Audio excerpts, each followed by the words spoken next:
Catherine Victor de Verden, vous êtes directrice de recherche au CNRS, Centre des études de recherche internationale de Sciences Po. Vous venez de publier un livre qui s'appelle « Faut-il ouvrir les frontières ?» aux presses de Sciences Po.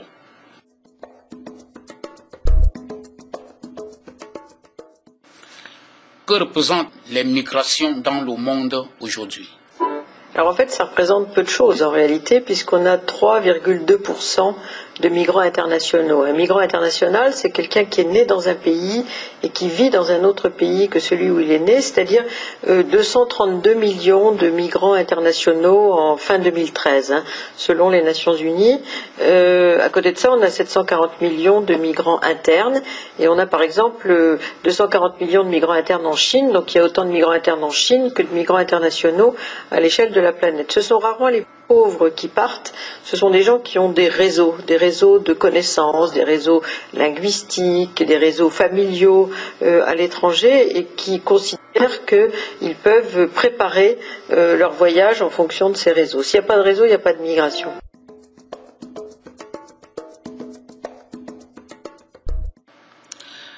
Les hommes sont-ils égaux en matière de migration internationale? Alors ça, c'est une des plus grandes inégalités aujourd'hui dans le monde, et je pense que ça va perdurer tout au long du XXIe siècle, c'est le pays où on est né. Parce que le droit à la mobilité est très différent. Le pays où on a le plus de droits à circuler librement sans visa, c'est le Danemark.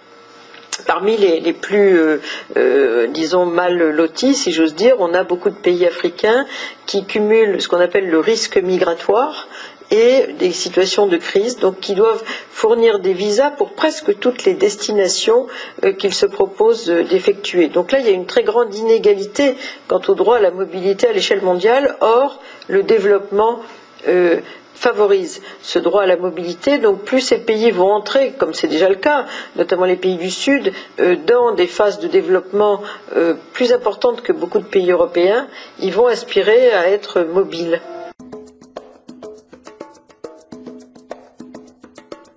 Pourquoi les pays européens ne cessent-ils de durcir leur législation? Ils ne cessent pas parce qu'ils considèrent que c'est en fermant les frontières, à la fois sur place, mais aussi à distance, à travers le système des visas, à travers les accords de reconduction à la frontière qui sont souvent finalisés avec les pays sur les frontières externes de l'Europe, pays du Maghreb, pays de l'Est, tous ces accords de réadmission, comme on les appelle, et puis aussi enfermement dans ces zones intermédiaires ou dans les pays d'accueil, les camps, les zones d'attente, les centres de rétention.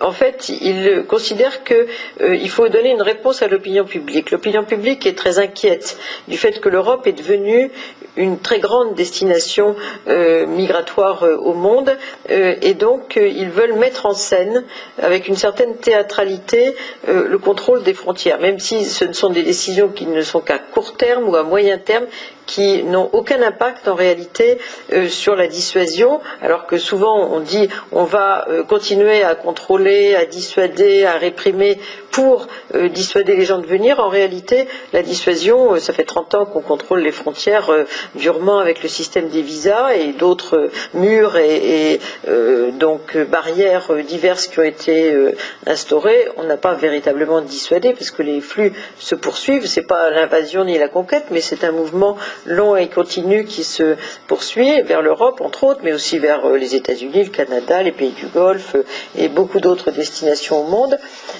Donc en fait, c'est surtout une réponse à l'opinion publique, et puis l'idée qu'il faut fermer, et que plus on va fermer, plus ce sera efficace. Et depuis 20 ans que beaucoup de chercheurs observent ces phénomènes, constatent que la fermeture n'a pas été efficace, alors que l'argent engagé est considérable, avec énormément de morts, 20 000 morts en Méditerranée entre 1998 et 2008, et énormément un coût colossal du contrôle des frontières.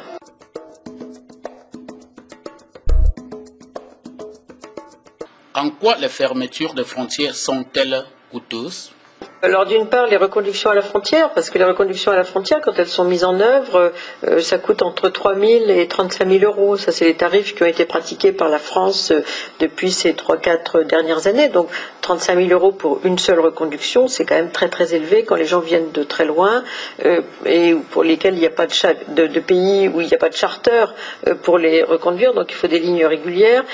Donc ça, c'est très coûteux, plus le coût des centres de rétention, le coût des zones d'attente, etc. Il y a toute une infrastructure très élevée, plus les systèmes de contrôle policier physique des frontières extérieures de l'Europe. Frontex, son budget a été multiplié par 3 depuis quelques années, depuis 3 ans en gros, et la dernière réponse à Lampedusa au mois d'octobre, ça a été on va augmenter encore le budget de Frontex qui a dépassé les 100 millions d'euros.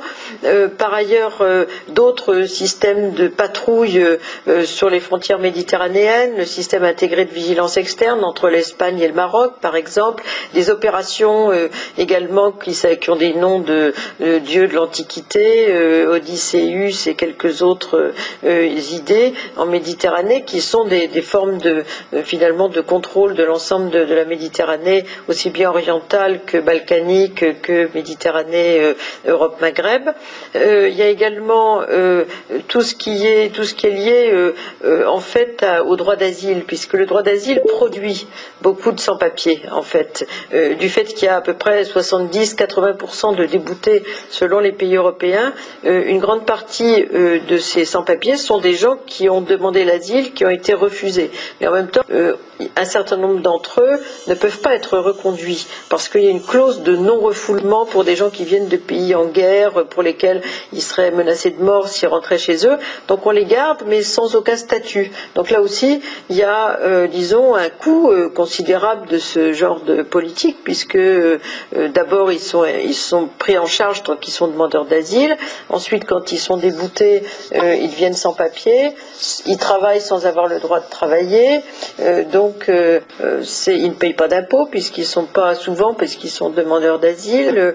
Donc c'est aussi un coût considérable et un coût humain parce que c'est des gens qui souvent ont des capacités qui sont pas du tout mises, disons, à profit dans les pays d'accueil. Donc ça aussi c'est un coût très important. Et puis le coût diplomatique avec les pays de départ, parce que très souvent c'est pas toujours des amis en reconduisant les sans-papiers dans leur pays d'origine. Donc ça peut ruiner aussi l'image des pays européens que de pratiquer en permanence les contrôles avec reconduction à la frontière.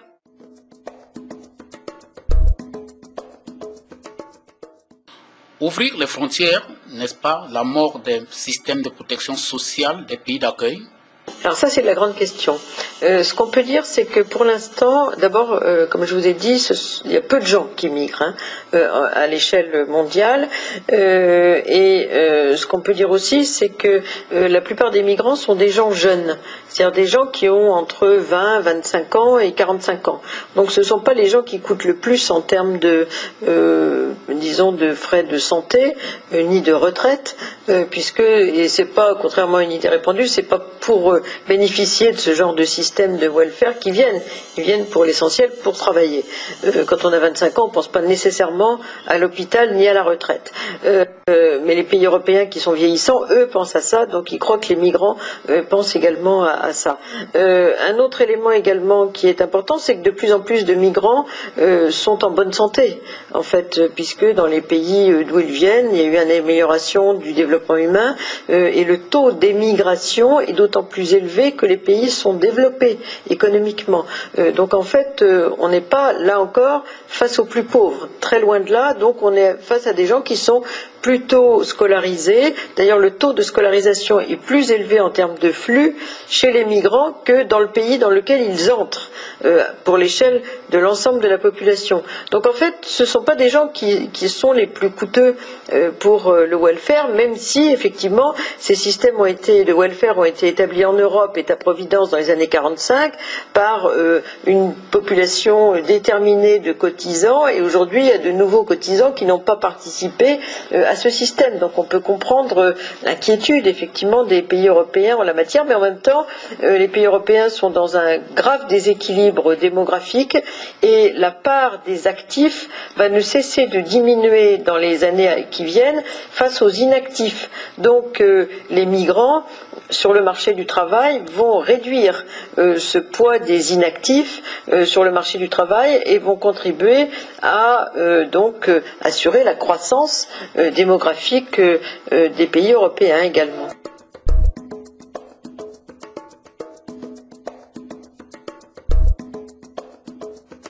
Quelles seraient les conditions d'un droit effectif à migrer? Alors en fait, je pense qu'il faudrait surtout renverser la logique. C'est-à-dire dire que, puisqu'il y a des textes internationaux qui soutiennent cette idée, s'appuyer sur la Déclaration universelle des droits de l'homme de 1948, sur la Convention de 90 sur les droits de tous les travailleurs migrants et de leurs familles, sur les 2 conventions du Bureau international du travail, sur les droits des migrants, dire que finalement le droit à la mobilité est un droit de l'homme.